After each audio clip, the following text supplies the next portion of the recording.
compassionate healer. My biggest joy is fixing people. If I could fix you, that's the best thing I could possibly do. Or reckless professional pusher with a license to kill.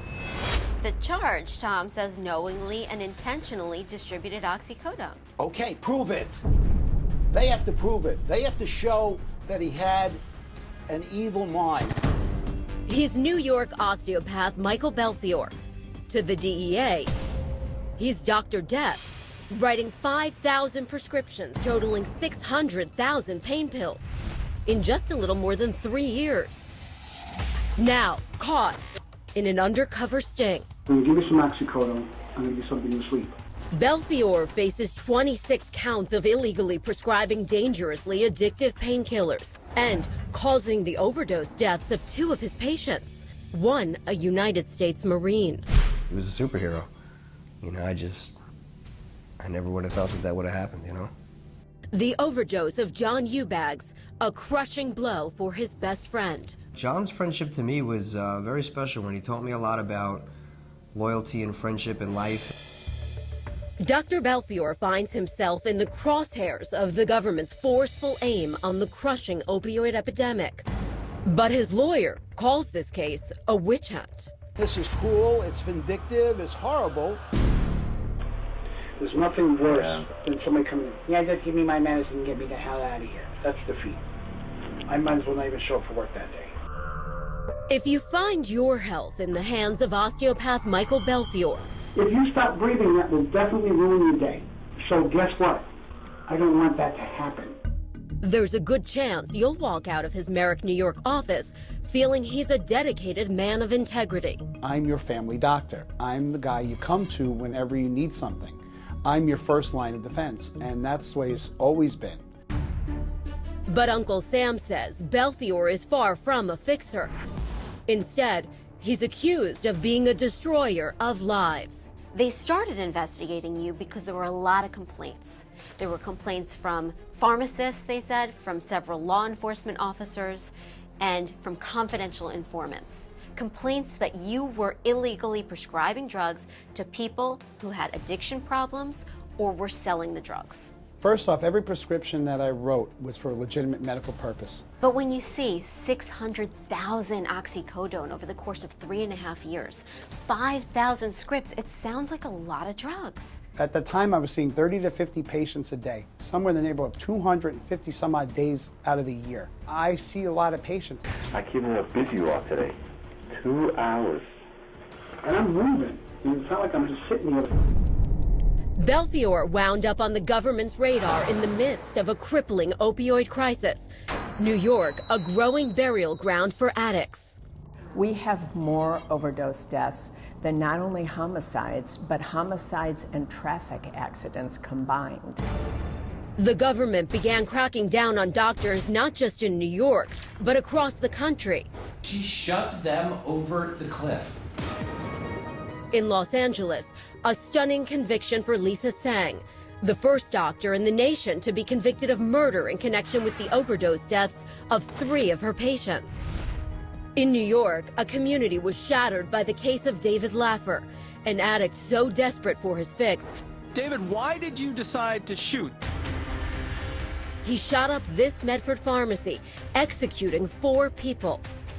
It so happens Laffer was being treated by this man, Dr. Stan Lee. He was sent to prison for up to 20 years in connection with the death of 2 other patients. He was the first doctor ever convicted in New York State of manslaughter for that kind of conduct. Now, Michael Belfiore is the next to try and make a convincing case before a New York jury. He's desperate to avoid a potential life behind bars for allegedly illegally prescribing and causing the death of electrician Edward Martin and former Marine John Eubanks. Why did they die from the medication? They died from the medication because, number one, they didn't take the medication as directed. Belfiore insists he's not to blame. I'm just as guilty then of the liquor store selling that person that bottle of alcohol that got him into a DWI. I'm the gun dealer who handed over the gun to somebody who shot up the bank. How could I be responsible for people once they leave my office with the prescription? New York osteopath Dr. Michael Belfiore is under criminal investigation. Tell me about the back thing. Go across your back, down your back. A federal agent is playing the role of an injured patient on the prowl for powerful painkillers. What type of meds and how much does it cost? You're gonna get the whole whatchamacallit. But based on this undercover footage, I get you the physical therapy, I can get you real MRIs, real tests. Belfiore hardly presents himself as a pill-pushing Dr. Feelgood. Real orthopedics. Medication is bull. Yeah. The New York osteopath appears so sincere about the responsible use of pharmaceuticals. Narcotics are illegal to distribute to other people other than yourself. He wants a larger audience. I would love to do like a Dr. Phil kind of thing where I just like sit in one chair, you sit in the other chair. Because I have to show people that medicine is not a one line kind of thing. It's a two-way transaction between people. But the feds say it's not so much the words but his actions that were lethal and make Belfiore poised for prison. 2 patients died on his watch. A rogue doctor can do a lot of damage. Prosecutors say former Marine John Eubanks is Belfiore's first casualty. He was really the epitome of just fearless. You know, I never seen him scared of anything in my life. But Eubanks changed when he returned from deployment. Physically, he seemed to lose his motivation a little bit to really work out as much and to be as fired up. Maybe a little bit more tired and sluggish. Eubanks began seeing Dr. Belfiore, complaining of back, neck, and spine pain. Belfiore prescribed increasing doses of oxycodone, a highly addictive opioid, as well as anxiety meds and muscle relaxers. He was coming in for months and months and months with pain that was well under control. What do you mean by well under control? He had no problem with the program that we made. He had no problem maintaining it. 2,910 pills over the course of 17 months to John Eubanks. Well, yes, because that was the program we instilled. And that was a program that was working very, very well with him. But John Eubanks died of acute mixed drug intoxication, according to his autopsy. Prosecutors claim Belfiore ignored at least 40 red flags that Eubanks may have been abusing the meds, including lab tests that showed the presence of THC and Xanax in his system, neither one prescribed by Belfiore. Why did you continue to give him the oxycodone if he had tested positive for another anti-anxiety? Because I also explained to them, it's unacceptable. It's not something that you shouldn't be doing. Another red flag, Eubanks may have been sharing or selling his pills. He said he was out of the medications early and even said he needed new prescriptions because his pills were stolen. Did that raise a red flag? Things happen. Things happen to patients. I've had patients who said that their dogs ate the medication. And so I says, I don't believe you. And they come in with the chewed bottle. And on 2 occasions, drug tests showed no sign of the oxycodone prescribed by Belfiore in Eubanks' system.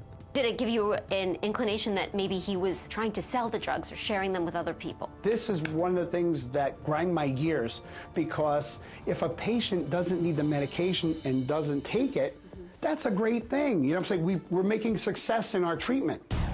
But Eubanks' personal environment seemed ripe for pill sharing. His sister, Kristen, and his girlfriend, Melissa McConnell, both who worked in the medical field, have been criminally charged with forging prescriptions, including oxycodone and Xanax. Belfiore's attorney says that raises a big question. Where was Eubanks getting the drugs that killed him?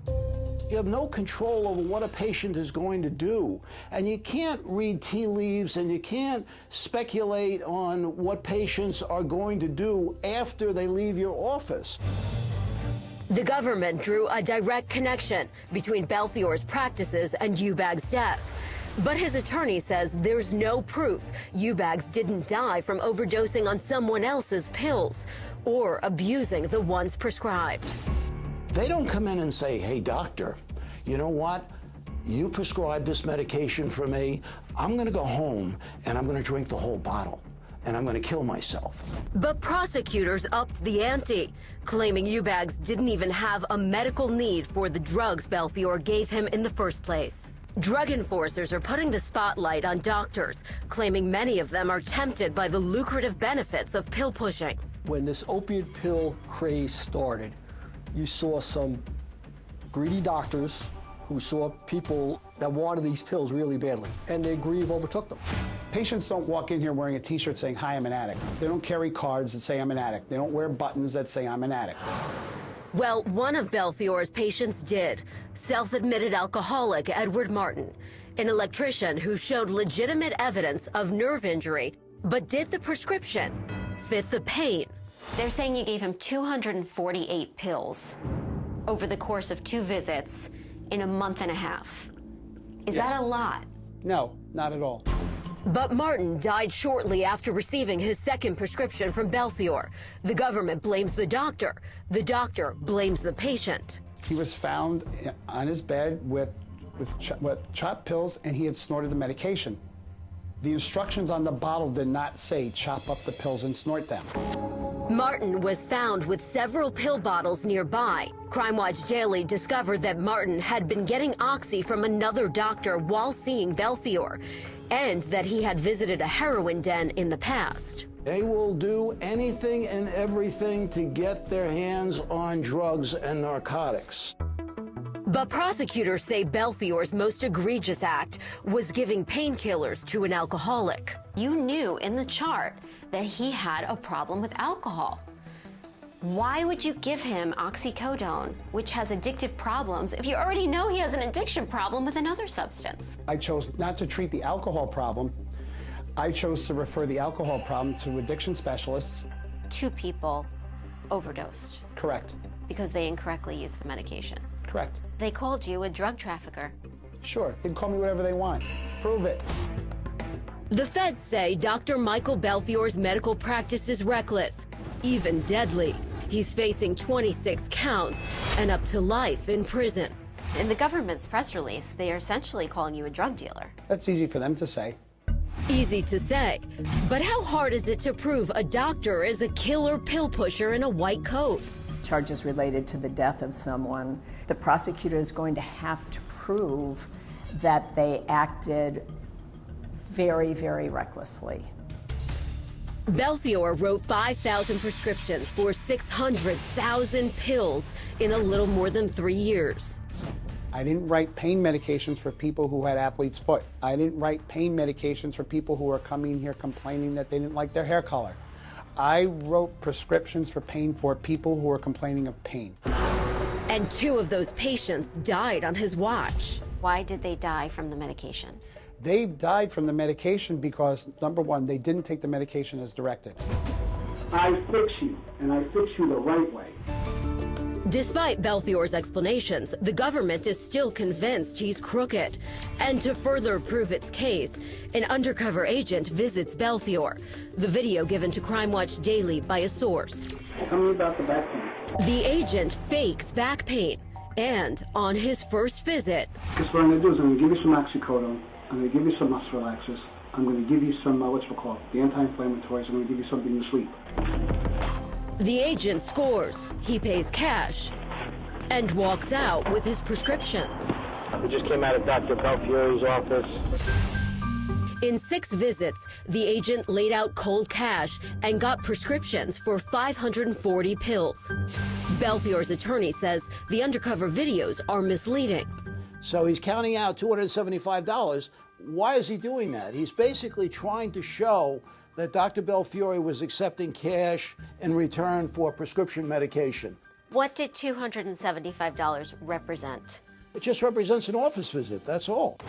Prosecutors say the doctor failed to establish a real medical need for the drugs. Was there documenting supporting evidence of that? I tried to obtain as much as possible. I tried to do as much due diligence as I could for each patient, or as much as the patient would be willing to give. In the interim, I want you to get an x-ray. At least I can see what the hell's going on with his back. I'm also going to be the guy who does my back braces. I used to work in a factory. I know what it's like. But prosecutors say it was all a ruse to cover his alleged malpractice.